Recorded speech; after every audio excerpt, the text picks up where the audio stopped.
تعالی وبرکاتہ نحمده ونصلي ونسلم على رسوله الكريم اما بعد فاعوذ بالله من الشيطان الرجيم بسم الله الرحمن الرحيم قل هل يستوي الذين يعلمون والذين لا يعلمون صدق الله العظيم وصدق رسوله النبي الأمين الكريم ونحن على ذلك لمن الشاهدين والشاكرين والحمد لله رب العالمين یا خدا بہری جناب مصطفیٰ امداد کن، یا رسول اللہ از بہری خدا امداد کن، یا شفیع المذنبی یا رحمت للعالمین، یا امان الخائفی یا ملتجا امداد کن، یا شہید کربلا یا دافعی کربو بلا، یا شہید کربلا یا دافعی کربو بلا، گل رخا شہزادئی گل کو قبا امداد کن۔ اور جب تک بکے نہ تھے تو کوئی پوچھتا نہ تھا، جب تک بکے نہ تھے تو کوئی پوچھتا نہ تھا، یا رسول اللہ تم نے خرید کر ہمیں انمول کر دیا، ایک عرب نے آدمی کا بول بالا کر دیا، خاک کے ذروں کو حمدوں سے ثریا کر دیا، اور خود نہ تھے جو راہ پر اوروں کے رہبر بن گئے، خود نہ تھے جو راہ پر اوروں کے رہبر بن گئے، کیا خبر تھی کس نے مردوں کو مسیحا کر دیا۔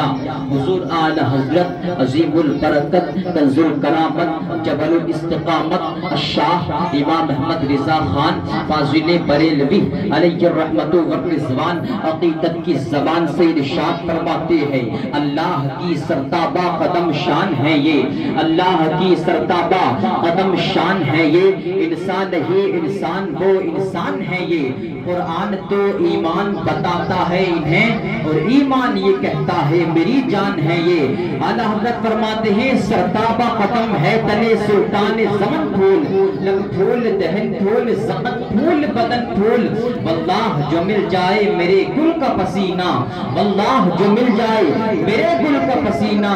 مانگے نہ کبھی عطر نہ پھر چاہے دلہن پھول۔ اور کیا بات رضا اس چمنستان کرم کی، کیا بات رضا اس چمنستان کرم کی، زہرا ہے کلی جس میں حسین صلی اللہ تعالی علیہ وسلم۔ حضرات محترم، میں نے قرآن مقدس کی مشہور و معروف آیت کریمہ کی تلاوت کرنے کا شرف حاصل کیا۔ رب تبارک و تعالی قرآن عظیم میں ارشاد فرماتا ہے، قل هل يستوي الذين يعلمون والذين لا يعلمون، اے محبوب آپ کہہ دیجئے کہ علم والے اور بے علم والے برابر ہیں، کہ علم والے اور بے علم والے برابر ہو سکتے ہیں؟ نہیں، ہرگز نہیں، اس لیے کہ علم ایک روشنی ہے اور جہالت ایک تاریکی ہے، روشنی اور تاریکی برابر نہیں ہو سکتی، اندھیرا اور اجالا برابر نہیں ہو سکتا، اس لیے کہ علم وہ دولت ہے جس کو کوئی چرا نہیں سکتا، علم وہ دولت ہے جتنا خرچ کیا جائے اتنا ہی بڑھتا ہے، علم وہ خزانہ ہے جو کبھی کم نہیں ہوتا۔ حضرات محترم، علم وہ ہے جو تاریخ دلوں کو منور کرتا ہے، علم ہی سے انسان مہذب بنتا ہے، علم ہی سے انسان باادب بنتا ہے، انسان علم ہی سے اپنے بڑوں کو پہچانتا ہے، انسان علم ہی سے بھلے اور برے کا امتیاز کرتا ہے۔ حضرات محترم، انسان علم ہی سے شریعت مصطفیٰ کو جانتا ہے، انسان علم ہی سے حدیث مصطفیٰ کو جانتا ہے، انسان علم ہی سے اپنے آپ کو جانتا ہے، انسان علم ہی سے اپنے رب کو جانتا ہے، اسی لیے علم دین کا حاصل کرنا فرض ہے۔ سرکار کریم علیہ الصلوۃ والتسلیم ارشاد فرماتے ہیں، طلب العلم فریضۃ علی کل مسلم و مسلمہ، علم دین حاصل کرنا ہر مسلمان مرد و عورت پر فرض ہے۔ حدیث شریف سے معلوم ہوا کہ علم دین ہر مسلمان مرد و عورت کو ضرور حاصل کرنا چاہیے تاکہ صحیح طور پر زندگی گزار سکیں۔ اگر انسان علم دین حاصل کرے گا تو خود سنت مصطفیٰ پر چلنے کی کوشش کرے گا، اپنی اولاد کو شریعت مصطفیٰ پر چلنے کی تاکید کرے گا، اپنی بیوی کے حقوق کو جانے گا۔ اگر عورت علم دین حاصل کرے گی تو حضرات محترم اپنے شوہر کے حقوق کو جانے گی،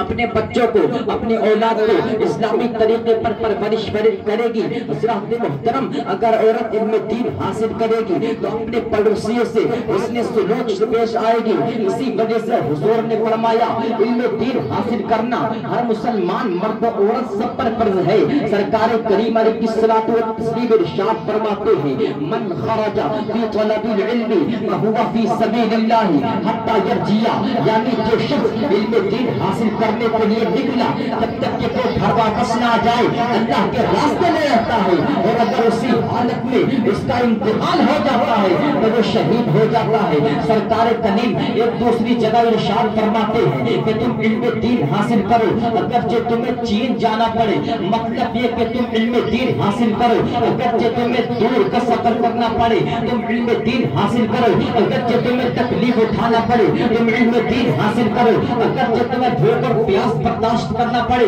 تم علم دین حاصل کرو اگرچہ تمہیں مشقت اٹھانا پڑے۔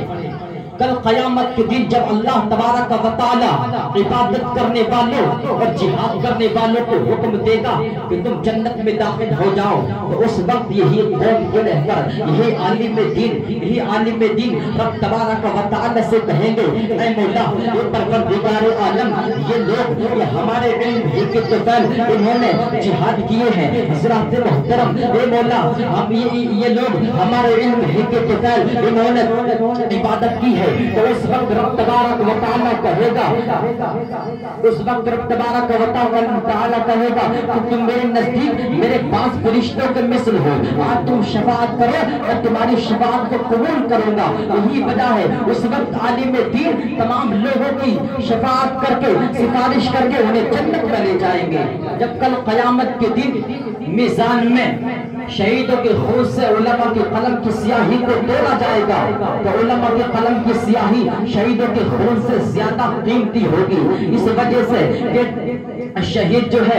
اپنی جان کو ختم کر دیتا ہے رائے خدا میں اور شہادت کا درجہ حاصل کر لیتا ہے، لیکن عالم دین کے قلم سے جب سیاہی نکلتی ہے تو مشکات شریف وجود میں آتی ہے۔ عالم دین کے قلم سے جب سیاہی نکلتی ہے تو فتاوی عالمگیری پر ایک ثبوت قائم ہو جاتا ہے۔ عالم دین کے قلم سے جب سیاہی نکلتی ہے تو الدولۃ المکیہ ثبوت علم غیب پر ایک پہاڑ قائم ہو جاتا ہے، تو قیامت تک کے لوگوں کے لیے مشعل راہ ہے۔ عالم دین کے قلم سے جب سیاہی نکلتی ہے تو قوم کو کنز الایمان ملتا ہے، تو قیامت تک کے لوگوں کے لیے مشعل راہ ہے۔ عالم دین کے قلم سے جب سیاہی نکلتی ہے تو قوم کو بخاری شریف کا انمول تحفہ ملتا ہے۔ یہی وجہ ہے کہ عالم دین کے قلم کی سیاہی شہیدوں کے خون سے زیادہ قیمتی ہے،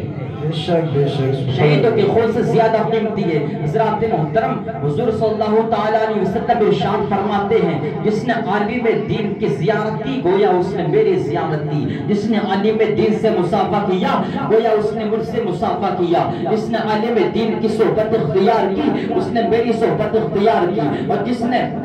دنیا میں رہ کر میری صحبت اختیار کی اس کو رب تبارک و تعالی جنت میں میرا ہم نشین بنائے گا۔ حضرت انس رضی اللہ تعالی عنہ سے مروی ہے کہ سرکار کریم علیہ الصلوۃ والتسلیم ارشاد فرماتے ہیں کہ عرش کے نیچے مشک اصفر کا بنا ہوا ایک شہر آباد ہے جس کے دروازے پر روزانہ فرشتے منادہ کرتے ہیں، بنتی کرتے ہیں کہ اے لوگوں، جس نے عالم دین کی زیارت کی اس نے انبیاء کرام کی زیارت کی، جس نے انبیاء کرام کی زیارت کی اس نے